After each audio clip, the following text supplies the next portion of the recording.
राष्ट्रवाद हिंदुस्तान की पृष्ठभूमि में हमेशा रहा, लेकिन पुलवामा आतंकी हमले के बाद राष्ट्रवाद एक अलग पॉलिटिकल नैरेटिव के तौर पर पूरे देश में हम सबके सामने है।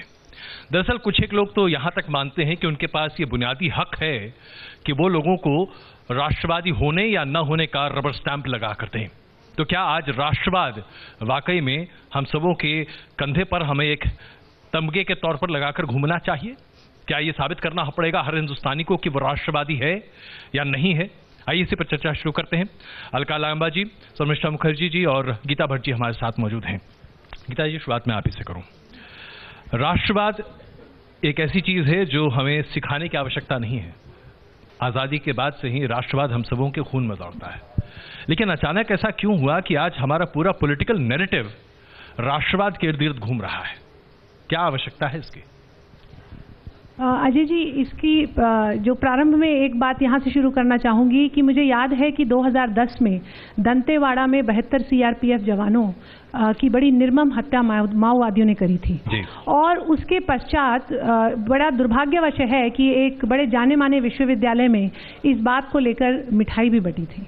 और आज आप वहाँ से 2019 का परिप्रेक्ष्य देखिए, जब पुलवामा में हमारे 40 जवान वीरगति को प्राप्त हुए, उसके तुरंत बाद आज आपने देखा पूरे देश भर में आज किस प्रकार से लोगों के बीच में इतना जोश और एक कहीं ना कहीं ये कहिए कि उनकी जो जिस प्रकार की उनकी हत्या हुई उसके प्रतिशोध की भावना कि इसके लिए सरकार को कुछ करने की आवश्यकता है। एक कितना आप देखिए कि उससे कितना भिन्न आज एक सिनेरियो देखने को मिला जी। और जहां तक आपने जो राष्ट्रवाद का विषय उठाया, इसमें एक थोड़ा सा जो अपना विचार रखना चाहूंगी कि जो राष्ट्रवाद की जगह कुछ इसको राष्ट्रीयता कहना मैं ज्यादा ठीक समझती हूँ। वो इसलिए क्योंकि वाद जहां होता है वहां विवाद आता ही आता है। तो इस वजह से वाद की जगह राष्ट्रीयता। तो हुआ क्या कि जैसे आपने विषय को रखा, जैसे ही हमें स्वाधीनता प्राप्त हुई उसके बाद से जो एक बड़े लंबे कार्यकाल तक जो राष्ट्रीयता की, या जिसे कि ज्यादातर भाषा में लोग राष्ट्रवाद कहते हैं, उसकी जो एक डेफिनेशन थी, परिभाषा थी, वो परिभाषा कहीं ना कहीं यूरोप से ली गई थी। एक जिसे कहते हैं एक वो राजनीतिक राष्ट्रवाद था। और वो जो राष्ट्रवाद यूरोप में जो पनपा, वह कहीं ना वहां पे जो हम सभी जानते हैं कि वहां चर्च और राजा या राज्य के बीच में एक बहुत बड़ा अंतर विरोध हुआ। और क्योंकि वहां चर्च का एक बहुत बड़ा उनका प्रभाव था शासन के ऊपर, तो उसको हटाने के लिए एक जो ये नेशनलिज्म का डिस्कोर्स जो यूरोप में शुरू हुआ, वहां से लेके वो दिल्ली में आया। कभी पढ़ी ही नहीं। बिल्कुल, मैं यही बात मानना चाह रही हूँ, क्योंकि जो भारत की जो राष्ट्रीयता है, भारत में जो राष्ट्र के प्रति प्रेम का जो भाव है, वो कहीं ना कहीं यहाँ की संस्कृति और सभ्यता से जुड़ा हुआ है। बिल्कुल, यही सवाल, इसलिए मैं ये सवाल आज उठा रहा हूँ। जज, मैं आता हूँ आपके पास। शर्मिष्ठा जी, जिस देश में मातृभूमि कही जाती है, धरती को माँ कहते हैं, वहाँ क्या ये साबित करने की आवश्यकता पड़ती है कि मैं एक देशभक्त हूँ? देखिए, अनफॉर्चुनेटली अभी जो पॉलिटिकल डिस्कोर्स चला है, वहाँ कुछ राजनीतिक दल, कुछ आइडियोलॉजी यही बार बार आपको यही प्रश्न पूछते हैं कि अगर उस पॉलिटिकल आइडियोलॉजी से आप विश्वास नहीं रखते हो तो आप देशद्रोही हो, तो आप पाकिस्तान चले जाओ, तो आप इंडिया का रिस्पेक्ट नहीं करते। देखिए, राष्ट्रवाद क्या होता है? भारत माता की जय बोल के चीखना ही क्या राष्ट्रवाद होता है? आज कांग्रेस जैसे पार्टी को सुनना पड़ता है कि एंटी नेशनल है। मैं सोचती हूँ इससे ज्यादा घटिया मजाक और कुछ नहीं हो सकते हैं। मैं ये पूछना चाहती हूँ, आजादी से पहले की बात छोड़ दीजिए, लेकिन पोस्ट इंडिपेंडेंस, आजादी का बाद भी और कौन सी पॉलिटिकल पार्टी जहाँ प्रधानमंत्री से लेकर एक नॉर्मल कार्यकर्ता अपना खून बहाए? पंजाब में देख लीजिए, एक ब्लॉक प्रेसिडेंट, कांग्रेस की एक ब्लॉक प्रेसिडेंट से लेके कांग्रेस की वहां जो हमारा मुख्यमंत्री थे, वो आतंकवादी का शिकार हुआ। मैं बंगाल से हूं, वहां नक्सलवादी जब शुरू हुआ था तब सबसे पहले अटैक हुआ कांग्रेसियों पर। तो अब छत्तीसगढ़ में देख लीजिए, कांग्रेस की पूरे हमारा जो थे वो, तो what I mean to say that after even after independence देश को इकट्ठा रखने के लिए ये सिसेशनिस्ट फोर्सेस जो हैं, जो इस तरह की टेररिस्ट फोर्सेस हैं, उसको दूर रखने के लिए कांग्रेस के कार्यकर्ता से लेकर कांग्रेस के प्रधानमंत्री अपना जान की कुर्बानी दी। उसका बावजूद भी अगर हमें सुनना पड़ता है कि आप लोग एंटी नेशनल है, तो मैं सोचती हूँ इससे ज्यादा घटियापन और कुछ नहीं हो सकता। मुझे लगता है गीता जी आपका जवाब देंगे, लेकिन उससे पहले मैं आता हूं गीता जी आपके पास। लेकिन अलका जी, क्या आज आप कांग्रेस में पहले रह चुकी हैं, आप आम आदमी पार्टी में आप आज हैं, लेकिन मैं आपसे पार्टी के परिधि से अलग हटकर ये पूछना चाहता हूं, क्या आज वाकई में हमारे देश में राष्ट्रवाद या राष्ट्रीयता की डिस्कोर्स की आवश्यकता है? क्योंकि क्या कोई ऐसा हिंदुस्तानी हो सकता है जो कि हिंदुस्तानी ना हो?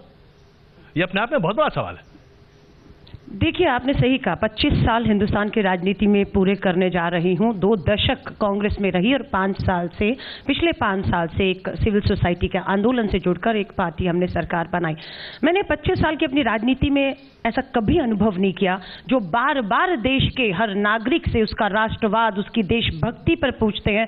मुझे लगता है वो 125 भारतवासियों के ऊपर शक कर रहे हैं, और जो मुझे लगता है अपने आप में किसी एक भारतीय को स्वीकार नहीं होना चाहिए। हमें किसी से भी सर्टिफिकेट की जरूरत नहीं है। ये हम जानते हैं कि हम कितने बड़े देशभक्त हैं, राष्ट्रभक्त हैं। आज आप सरकार सत्ता से कोई भी प्रश्न कर लीजिए, अगर आप सत्ता से प्रश्न करेंगे, आपसे बड़ा देशद्रोही कोई नहीं है। और आज ये मैं बता रही हूं, बहुत अच्छा किसी ने ट्वीट पे लिखा है, आप सिख हैं और आप बीजेपी का समर्थन नहीं करते हैं तो आप खालिस्तानी हैं। आप दलित, आदिवासी और बीजेपी का समर्थन नहीं करते तो आप नक्सली कहलाए जाएंगे। आप मुस्लिम हैं और बीजेपी का समर्थन नहीं करते, बीजेपी की सरकार सत्ता से प्रश्न करते हैं तो आप पाकिस्तानी हो जाएंगे। और अगर आप हिंदू हैं मेरे जैसे और सत्ता में बैठे प्रश्न करते हैं बेरोजगारी के ऊपर, महिला सुरक्षा पर, तो आप देशद्रोही हो जाएंगे। अगर यही है तो मंजूर है हमें। धन्यवाद। गीता जी।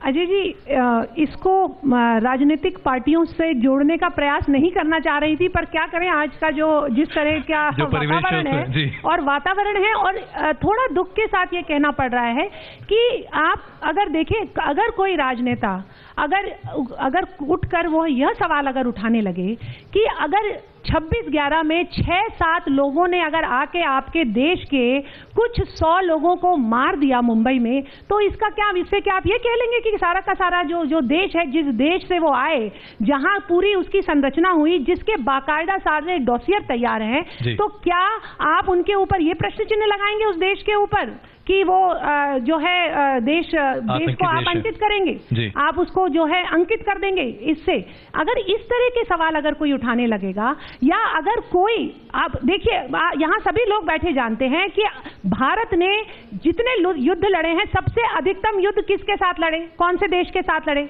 यहाँ बैठे सभी को मालूम है, पाकिस्तान के साथ लड़े।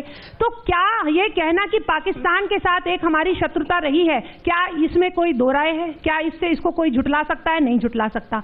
लेकिन आज जब सारा विश्व अगर आज भारत के साथ खड़ा है, बड़े बड़े देश जो है वो आज भारत के साथ खड़े हैं, यूनाइटेड नेशन सिक्योरिटी काउंसिल में खड़े होकर आज लोग ये कह रहे हैं कि भारत की संप्रभुता के ऊपर अगर कोई भी अटैक होता है तो उसका भरपूर भारत को ये अधिकार है कि वो उसका जवाब दे। तो ऐसा क्यों है कि जो हमारे ही देश में बैठे, इसी मूल के निवासी हैं, इसी देश में जन्मे हैं, आखिर उन्हें क्यों ऐसा लगता है कि पाकिस्तान जो है वो हमारा विरोधी देश नहीं, और जहां से आतंक पनप रहा है और हमारे ऊपर वार कर रहा है?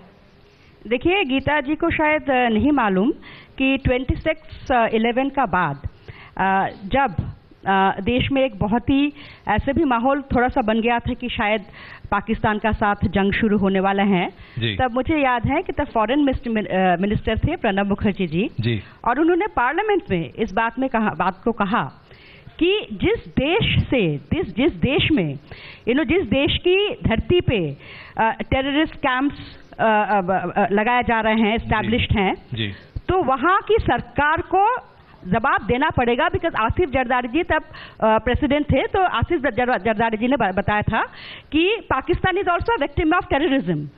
तो सही बात है, Pakistan is also victim of terrorism, लेकिन पाकिस्तान की जो सरकार है, पाकिस्तान की सरकार को इस बात का जवाब देना जरूरी है, ये जरूरत है कि वो बताए कि पाकिस्तानी सॉइल से टेररिस्ट कैसे ऑपरेट कर रहा है, और ये भी कांग्रेस सरकार ने ही ये सवाल उठाया था।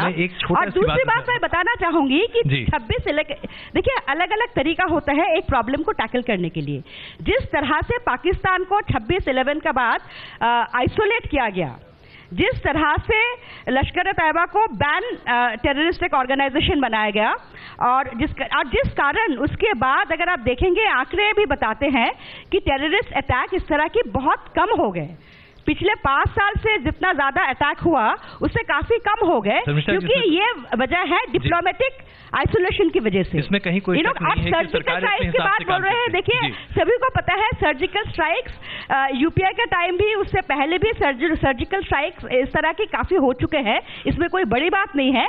लेकिन कुछ चीजें सरकार को लेके इतना ज्यादा पब्लिसाइज नहीं करना चाहिए, खासकर आर्म्ड फोर्सेस को पॉलिटिसाइज करना एक बहुत ही खतरनाक हम आएंगे, लेकिन मैं एक सवाल आपसे पूछना चाहता हूं। कुछ एक लोग तो हैं आपकी पार्टी में जो कुछ ऐसे बयान दे जाते हैं जो कि अपने आप में आम लोगों को भी हजम नहीं हो पाते हैं। अब जैसे शशि थरूर जी आमतौर पर अंग्रेजी बहुत अच्छी बोलते हैं, हिंदी बोलते समय कुछ न कुछ ऐसा बोल जाते हैं जिसका मतलब कुछ अलग निकल जाता है।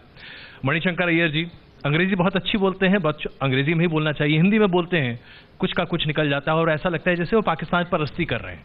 तो जाहिर सी बात है कोई ना कोई तो आवाज उठाएगा। देखिए एक बात, एक तो भाषा की जो है, मैं भी बंगाली हूँ, मेरी हिंदी अच्छी नहीं है, तो इसलिए अगर कुछ गलत बोल जाओ हो सकता है कि that is because of the limitation of the language. लेकिन वो लगता है ऐसा, लेकिन ये प्रतीत होता है। दूसरी बात मैं बोलना चाहूंगी, देखिए आज हिंदुस्तान में मॉब लिंचिंग हो रहे हैं, इसका मतलब क्या यही है कि सारे के सारे हिंदुस्तानी लिंचर्स हैं, सारे के सारे हिंदुस्तानी जो हैं एक अलग ही नफरत से भरे हुए हैं। तो ये ध्यान रखना जरूरी है कि रिस्पॉन्सिबिलिटी किसका है, किन लोगों के है, सरकार के है, सरकार का रिस्पॉन्सिबिलिटी कितना है, और आम जनता जो है उनकी क्या रिस्पॉन्सिबिलिटी है। अगर कोई ये बोलना, पाकिस्तान सरकार पूरी तरह से जिम्मेदार है, पाकिस्तान में ऐसा इंस्टीट्यूशंस हैं कि पूरी तरह से जिम्मेदार हैं जो कि टेररिस्ट फोर्स को एनकरेज कर रहे हैं, इंडिया के खिलाफ बोल रहे हैं, लेकिन हर चीज के लिए, मॉब लिंचिंग के लिए आप हर हिंदुस्तानी को रिस्पॉन्सिबल नहीं ठहरा सकते। शर्मिष्ठा जी ने कहा कि Pakistan is also a victim of terror. मैंने कहा ये आसिफ जरदारी जी जो पाकिस्तान की जो प्रेसिडेंट थे उस टाइम, उन्होंने कहा, मैं उनकी बात दोहरा रही हूँ, और इसी तरह से बातों को मिस इंटरप्रेट किया जाता है। आप प्लीज अपना करेक्टेड, मैं ये कहना चाह रही हूँ कि भाई जो बोगे वही तो काटोगे, है ना। तो पाकिस्तान ने जो बोआ वो ही उन्होंने काटा। लेकिन मैं इसमें एक बात और जोड़ना चाहूंगी, 2000 नहीं कर रही हूँ, कहा कि आप पाकिस्तान की सिफारिश कर रहे हैं, मुझ में भी अधिकार है कि मैं उस टिप्पणी के ऊपर अपनी बात रह सकूं।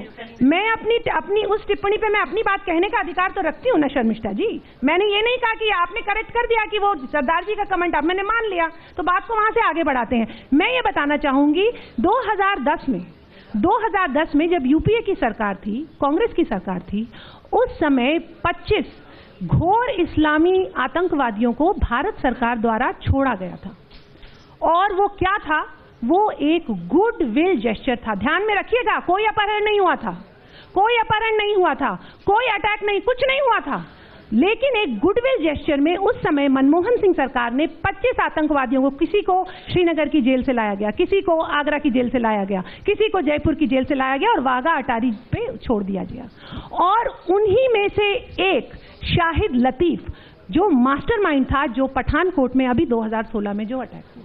तो कहने का तात्पर्य यह है कि ऐसी घटनाएं जब कहीं ना कहीं, जो हम ऐसे निर्णय, चाहे ये सवाल नहीं है कि सरकार किसकी थी, सरकार के द्वारा भी कई बार कोई ऐसे निर्णय हो जाते हैं जो एक लंबे समय में उनका हमें देखना पड़ता है, उसका एक मसूद अजहर का एग्जाम्पल हम सबके सामने है। जाहिर बात है, मसूद अजहर को कौन छोड़ा था, ये भी मैं सभी को खैर याद भी है। इसमें मैं 2 बातें जोड़ना चाहूंगी। मैं जोड़ना चाहूंगी कि सैफुद्दीन सोज वो कौन सी पार्टी के नेता हैं? कांग्रेस के नेता हैं। 1991 में उनकी बेटी का अपहरण हुआ था और आपको पता है कितने आतंकवादियों को छोड़ा गया था? 20 आतंकवादियों को छोड़ा गया था।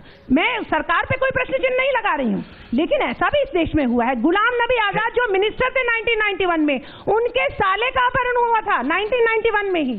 और कितने आतंकवादियों को छोड़ा गया ये रहस्य है, अभी तक वो कहीं बाहर नहीं, किसी ने रिपोर्ट किया कि 10 चाहे कोई भी सरकार छोड़े, वो किसी को बर्दाश्त नहीं करना चाहिए, इसमें कोई दो राय नहीं है। लेकिन अलका लांबा जी, आपने अभी जैसे ही गीता जी ने कहा कि जो बोओगे वही तो काटोगे, उसके बाद आपकी जो टिप्पणी थी वो मैं सुनना चाहता हूं, जरा आप माइक पर बोलिए।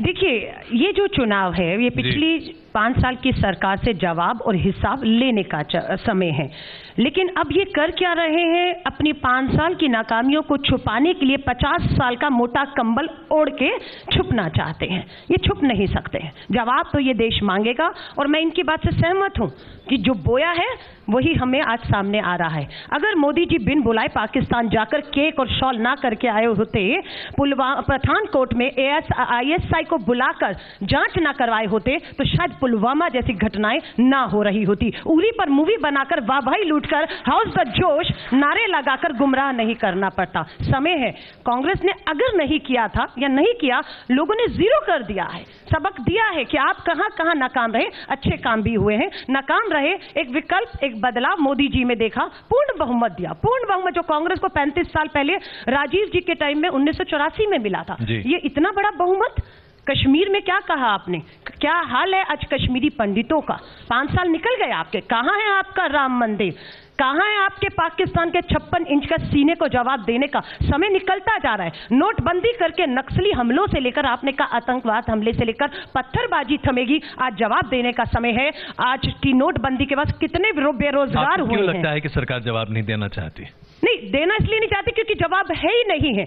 और मैं आपको फिर कह रही हूं, पूरी तरह से देखिएगा, फलाने नेता ने क्या कह दिया, उसके बयान पर चर्चा होगी, मुद्दों पर चर्चा नहीं होगी, क्योंकि बयानों की आड़ में मुद्दों पर चर्चा से इस देश को भटकाया जा रहा है। ये देश ना पूछे बेरोजगारी कहां है, महिला सुरक्षा कहां है, आतंकवाद नक्सलवाद कब थमेगा, लेकिन नहीं, आप बयानों को पकड़कर बैठ जाइए। दुख की बात है जी, एक नेता कांग्रेस के हैं नहीं, मुझे मालूम नहीं, सैम पित्रोदा जी, उन्होंने कुछ कहा है। वो 130 अभी भी कांग्रेस नेता है, ये लोग जानते हैं किस नेता के विचार को हमें अपने बीच में लाना है, स्वीकार करना है, ताकत बनकर आगे, और किस नेता का जो है वो बिल्कुल बहिष्कार करना, ये जनता जानती है। लेकिन सैम पित्रोदा जी ने जो कहा, प्रधानमंत्री जी तुरंत ट्वीट करते हैं, प्रधानमंत्री जी के बाद अमित शाह जी ट्वीट करते हैं, लेकिन जब देश का बेरोजगार पूछता है कि रोजगार क्यों नहीं दिया, मैं भटक रहा हूं, कोई ट्वीट नहीं आता, कोई जवाब नहीं आता।